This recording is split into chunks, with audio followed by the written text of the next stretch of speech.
નમસ્કાર મિત્રો, હું ગોપાલ ઇટાલિયા. દોસ્તો, આજે 6 ઓગસ્ટ 2025 ગઈકાલે હું ગુજરાતની વિધાનસભામાં જઈને માનનીય મુખ્યમંત્રીશ્રીને રૂબરૂ મળ્યો હતો. મારે આજે અત્યંત દુઃખ સાથે આપ સૌને એક વાત જણાવી છે. આપણને પીડા થાય, આઘાત લાગે, એમ થાય કે શું માણસમાં સમજણ નહીં હોય કે સમજવા માંગતા નહીં હોય. ગઈકાલે હું માનનીય મુખ્યમંત્રીશ્રીને મળ્યો. મેં અલગ અલગ 5 વિષય ઉપર જે અત્યંત ગંભીર, અત્યંત મહત્વના, જનતાના સામાન્ય જીવનને લાગુ પડે એવા 5 વિષય ઉપર માનનીય મુખ્યમંત્રી સાહેબશ્રીને મેં રજૂઆત કરી. તેમાં એક રજૂઆત એવી છે કે ગુજરાતની અંદર હાલમાં ખેડૂતો માટે કોઈ પણ પ્રકારની પાક વીમા યોજના અમલમાં નથી. સ્વર્ગસ્થ મુખ્યમંત્રી માનનીય વિજયભાઈ રૂપાણી સાહેબ જ્યારે મુખ્યમંત્રી હતા ત્યારે એમણે મુખ્યમંત્રી કિસાન સહાય યોજના નામની એક યોજના બનાવી હતી. આ યોજનામાં એમણે એવું જાહેર કર્યું હતું કે અતિવૃષ્ટિ, અનાવૃષ્ટિ અને કમોસમી વરસાદ એટલે કે માવઠું, ખૂબ વરસાદ પડી જાય તો પણ ખેડૂતને પાક નુકસાનનું વળતર આપવું, બિલકુલ વરસાદ ન પડે, દુષ્કાળ થાય તો પણ ખેડૂતને નુકસાનીનું વળતર આપવું, માવઠું થાય તો પણ ખેડૂતને નુકસાનીનું વળતર આપવું. આવી એક યોજના વિજયભાઈ રૂપાણી સાહેબે બનાવી હતી, પરંતુ એ યોજના બની, એનો અમલ આજ દિવસ સુધી થયો નથી. મારી માંગણી એ હતી કે મોબાઈલનો વીમો હોય છે, માણસનો પણ વીમો હોય છે, પશુ પક્ષીઓનો પણ વીમો હોય છે, મકાનનો પણ વીમો હોય છે, દુકાનનો પણ વીમો હોય છે, માલસામાનનો વીમો હોય છે, ગોડાઉનનો વીમો હોય છે, કારનો વીમો હોય છે, બાઇકનો વીમો હોય છે, બધી જ વસ્તુનો વીમો છે. તો ખેડૂતે પકવેલા પાકનો વીમો કેમ ન હોવો જોઈએ? ખેડૂતના પાકને પણ જો નુકસાન જાય તો એને પણ વીમો મળવો જોઈએ. આટલી સરસ લોજિકલ તાર્કિક રીતે જે માંગણી છે, અને માનનીય વિજયભાઈએ યોજના પણ બનાવી છે. મારી માંગણી એટલી જ હતી કે જે યોજના બની ચૂકી છે એને અમલમાં મૂકવામાં આવે તો ગુજરાતના કરોડો ખેડૂતોને એનો લાભ મળે. કેમ કે માવઠું હવે તો બહુ વારંવાર માવઠા થાય છે, કમોસમી વરસાદ ખૂબ થાય છે, અતિવૃષ્ટિ પણ ઘણીવાર થાય છે, ખેડૂતને પાકનું નુકસાન જાય છે, 1 પૈસાની સહાય મળતી નથી, ખેડૂત આત્મહત્યા કરી જાય છે. આવો સરસ વિષય મેં માનનીય મુખ્યમંત્રી શ્રી સમક્ષ રજૂ કર્યો. એ વાતની નોંધ ટીવીમાં ક્યાંય લેવાની નહીં. દુઃખ એ વાતનું છે કે ટીવીમાં ચર્ચા એ મુદ્દા પર થવી જોઈતી હતી કે ગોપાલ ઇટાલિયા જીવનમાં પહેલી વાર મુખ્યમંત્રીને મળ્યો તો એણે મુખ્યમંત્રીને જે વાત કીધી એ વ્યાજબી છે કે ગેરવ્યાજબી છે, યોગ્ય છે કે અયોગ્ય છે, જનતાના હિતવાળી વાત લઈને ગોપાલ ઇટાલિયા મળ્યો કે પોતાના રાજકીય એજન્ડા લઈને મળ્યો. ગોપાલ ઇટાલિયાએ જે ભાષા વાપરી એ રાજકીય એજન્ડા જેવી ભાષા હતી કે જનતા માટેની ભાષા હતી? આવા બધા મુદ્દાઓ પર ટીવીમાં ચર્ચા થવી જોઈએ, ડિબેટ થવી જોઈએ, લોકોનું ધ્યાન દોરાવવું જોઈએ. પણ ટીવીમાં શું ચાલે છે? એટલું બધું દુઃખ થાય છે મને, એટલું બધું અંદરથી આઘાત લાગે છે, પણ મારે શું બોલવું? હું બોલીશ તો કોણ સાંભળશે? કેવા એજન્ડા હાલે છે? કેટલા પ્રકારનું મતલબ ચૂથવાનું કામ હાલે છે, મુદ્દાને ચૂથવાનું કામ. મેં 5 મુદ્દા પર રજૂઆત કરી. એમાંના 2 મુદ્દા ખેડૂતો માટેના હતા. ઇકો સેન્સિટિવ ઝોન નાબૂદ કરવા માટેનો મેં રજૂઆત કરી. આસામની સરકારે આજથી માત્ર 2.5 મહિના પહેલા ઇકો ઝોન નાબૂદ કરવાનું જાહેરનામું બહાર પાડી દીધું. મેં એ જાહેરનામાનો નંબર, જાહેરનામાની તારીખ, તમામ વસ્તુ મુખ્યમંત્રીશ્રીને આપી અને કીધું કે જો આસામની સરકાર 2.5 મહિના પહેલા ઇકો ઝોન નાબૂદ કરી શકે તો આપણા ગુજરાતના ખેડૂતો તો 1.5 વર્ષથી ઇકો ઝોનની વિરુદ્ધ લડાઈ લડી રહ્યા છે.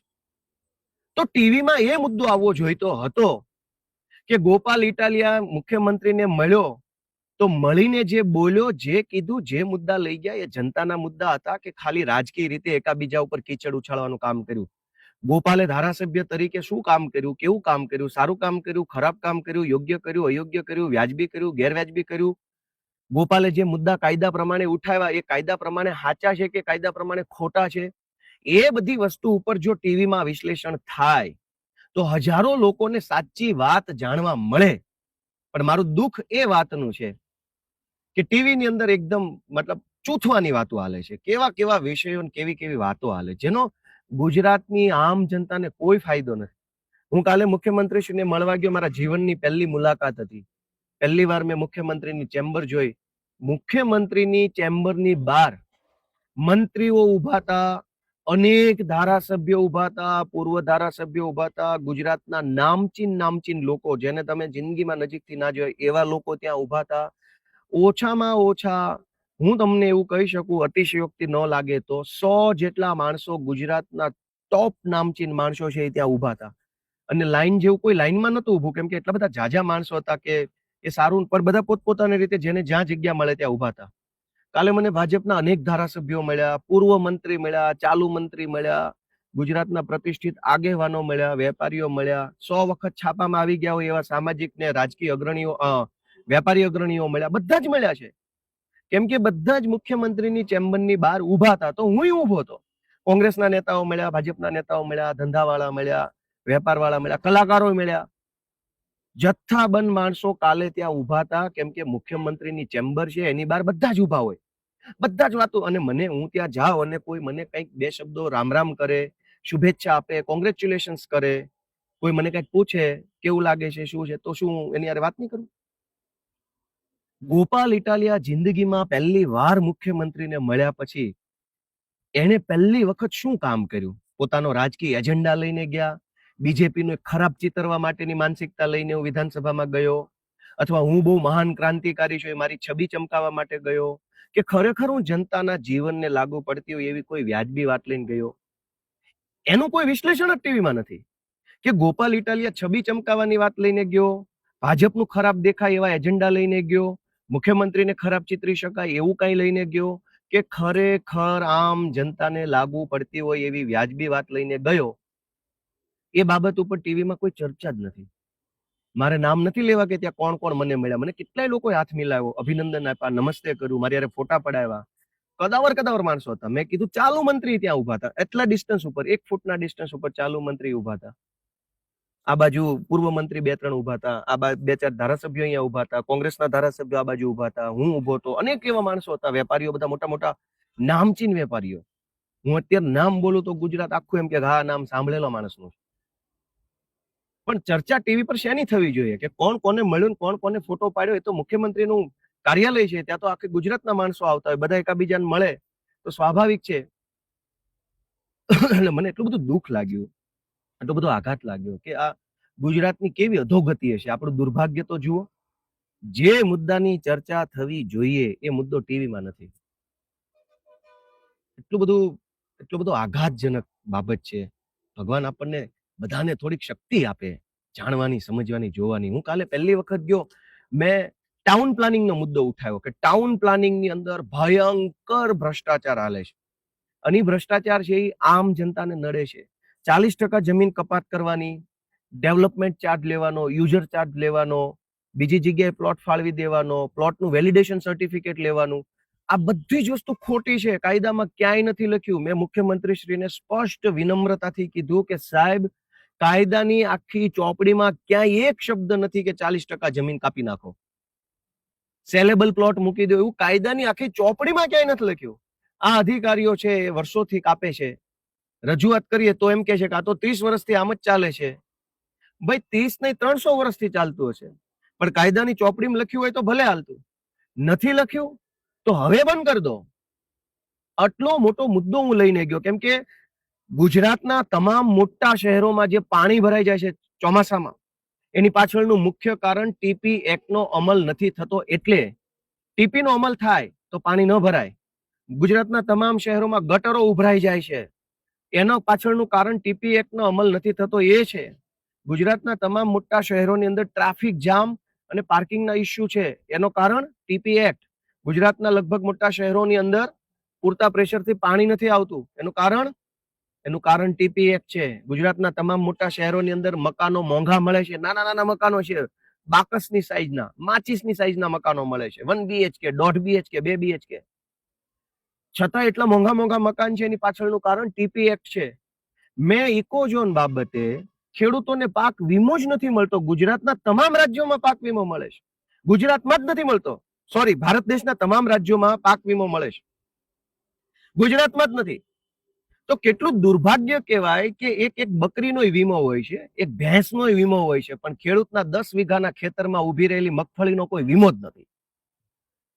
તો મેં સેન્સિટિવ, ગંભીર, અત્યંત મહત્વના મુદ્દા માનનીય મુખ્યમંત્રી શ્રી સમક્ષ રાખ્યા, ધારાસભ્યની હેસિયતથી મુદ્દા રાખ્યા.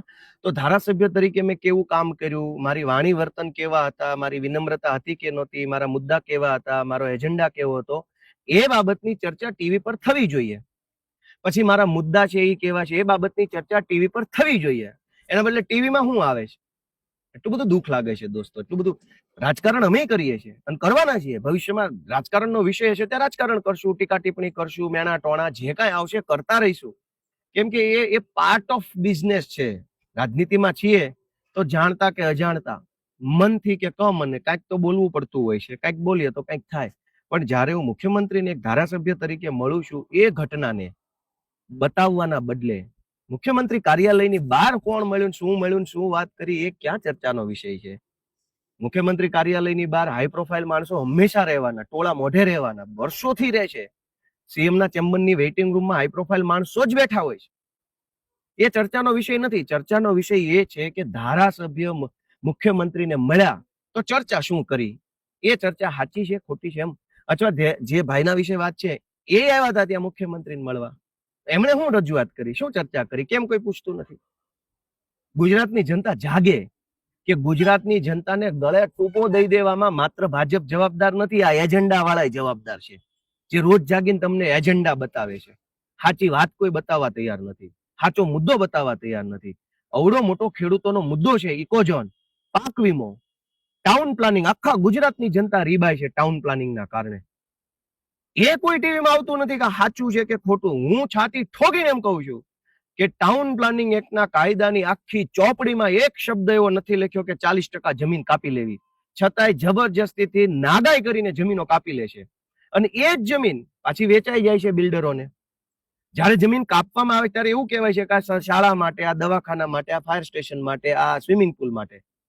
કોઈ શાળા, ફાયર સ્ટેશન, દવાખાનું બનતું નથી. એ જ જગ્યા બિલ્ડરોને વેચાઈ જાય છે.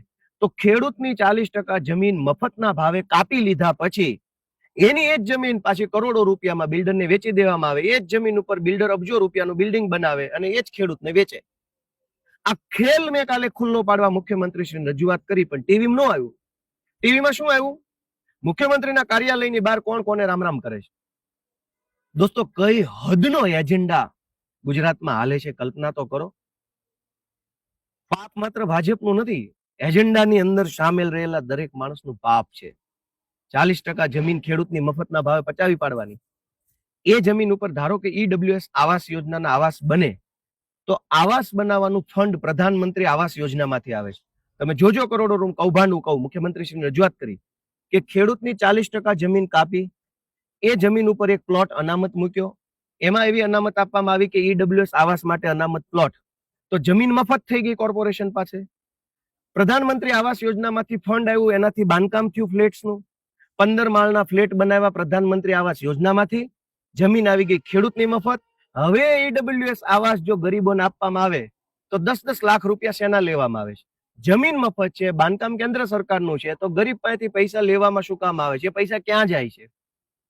આ બધા વિષય ઉપર કોઈ ચર્ચા ટીવીમાં કરવાના બદલે જે પ્રકારની ચર્ચા ટીવીમાં થાય છે, એટલું બધું દુઃખ લાગે છે, એટલો બધો આઘાત લાગે છે કે સાચું કોણ બતાવશે, સાચી વાત કોણ કરશે? અને સાચી વાત નહીં કરો તો ગુજરાતની જનતાનું શું થશે? મેં ગઈકાલે કોઈ રાજકીય એજન્ડા ઉપર વાત નથી કરી, કોઈ પાર્ટીનું નામ નથી બોલ્યો, કોઈના વિશે હું ખરાબ નથી બોલ્યો. મેં સરકારની કાલે ટીકા નથી કરી, મુખ્યમંત્રી વિશે ખરાબ નથી બોલ્યો. કશું જ ખરાબ બોલ્યા વગર, કશું જ રાજકીય સ્ટેટમેન્ટ આપ્યા વગર, માત્ર અને માત્ર જનતાના મુદ્દામાં હું શું બોલ્યો, એ મુદ્દામાં મારું લોજિક શું છે, કાયદા શું છે, આટલી વાત મેં કરી. આ વાત જનતા સુધી પહોંચાડવાની જરૂર હતી, પણ નહીં પહોંચાડે. દોસ્તો, તમે જાગો, હું તો હાથ જોડું છું તમને. ધારાસભ્ય તો હું 2 વર્ષ પૂરતો છું, આવતીકાલે રામ જાણે હું શું હશ શું નહીં હોઉં. પણ દોસ્તો, સત્ય જે છે ને, એ સત્ય ક્યારેય ઢંકાવવું ન જોઈએ, સત્ય ઊભું ન રહેવું જોઈએ, સત્યની ઉપર જૂઠનો પડદો ન પડી જવો જોઈએ. એની જવાબદારી આપણા બધાની છે. મેં ગઈકાલે 5 મુદ્દા પર સત્ય ગુજરાતની જનતા સમક્ષ મૂકવાની કોશિશ કરી, જેમાં એક હતો ઇકોઝોન, બીજો હતો પાક વીમાની યોજના જે ગુજરાતમાં નથી લાગુ કરવામાં આવે, ત્રીજો હતો ટાઉન પ્લાનિંગ એક્ટ કે જેનું ગુજરાત આખામાં ખોટું અમલીકરણ કરવામાં આવે છે, એના કારણે શહેરોની અંદર સમસ્યા વધે છે. ચોથો મુદ્દો મારો હતો પવનચક્કી અને સોલાર ઉપર પ્રોપર્ટી ટેક્સ લેવો જોઈએ, કેમ કે એ પણ એક પ્રકારની પ્રોપર્ટી છે. અને 5મો મુદ્દો મારો હતો કે માલધારી સમાજને વાડા ફાળવવામાં આવે જેથી કરીને પશુપાલન સારી રીતે કરે. આટલા ગંભીર, આટલા મહત્વના, આટલા જરૂરી, આટલા લોજિકલ, આટલા કાયદાકીય મુદ્દાની ક્યાંય ચર્ચા જ નથી. ચર્ચા એટલી બધી ખરાબ ચર્ચા છે. જે મુદ્દા જનતાને લેવા દેવા નથી એની શું કામ ચર્ચા કરવાની? હું ગુજરાતની જનતાને હાથ જોડું છું, તમે જાગશો તો ગમે એવા મોટા એજન્ડા હશે ને ધોવાઈ જશે, સાફ થઈ જાય. પણ તમે નહીં જાગો તો બધા પોતાનો એજન્ડા ચલાવી અને તમારા રૂપિયા તમારા ઉપર રાજ કરશે. ગુજરાતની જનતા જાગે, પોતાનો આત્મા જગાડે, પોતાની જાતને પૂછે કે ગોપાલ ઇટાલિયાએ ગઈકાલે વિધાનસભામાં મુખ્યમંત્રીશ્રીને જે રજૂઆત કરી એ વ્યાજબી છે? તમારો આત્મા એમ કે નહીં, ગોપાલે કાલે રાઈટ વાત કરી, ગોપાલે કાલે કોઈ રાજકીય વાત નથી કરી, ગોપાલે કાલે કોઈ ખોટો એજન્ડા નથી કર્યો, ગોપાલે ગુજરાતની જનતાના તમામ સમાજ માટે વાત કરી છે. તમારો આત્મા એમ કે ગોપાલ ઇટાલિયાએ કાલે સાચું કામ કર્યું છે, તો આ વિડીયો હજારો લોકો સુધી પહોંચાડો ને એજન્ડા કરનારાને ખુલ્લા પાડો. જય જય ગરવી ગુજરાત.